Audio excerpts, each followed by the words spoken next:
तर आज आपण पहिल्यांदाच चाललो होतो एक्सप्रेसने कुठेतरी फिरायला. तर गुड मॉर्निंग मंडळी. तर आज सकाळपासूनच बॅग पॅक करत होतो. फायनली रात्री बॅग पॅक झाली, मस्तपैकी रेडी झालो आणि सगळ्यांच्या पाया पडलो, कारण आज आपण चाललो होतो पंढरपूरला. तर मग आईच्या पाया पडलो, बोलो आई पैसे देईल, पण आईने काय पैसे नाही दिले. मग काय सगळ्यांना केला बाय बाय आणि लावली ना माणसं कामाला. तर इकडून आई मस्त डोक्यावर बॅग घेऊन आली होती. तर सगळ्या बॅगा मस्तपैकी गाडीमध्ये पॅक केल्या आणि घेतला बसून.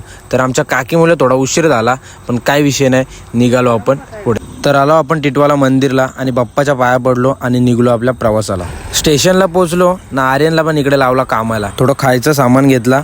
टिटवाल्यावरून ट्रेन पकडून आपण पोहोचलो कल्याण जंक्शनला. रोहित भाई तर ऑलरेडी इथे आला होता, मग त्याला मग लावला कामाला. तिकीट घेतली आणि जय आणि मी मस्त फिरत होतो. तर ट्रेन होती आपली रात्री 1ची. तर ट्रेनची वाट बघत आम्ही बसलो होतो. 1 तास वाट बघून फायनली ट्रेन आली. तर फायनली चढलो ट्रेनमध्ये.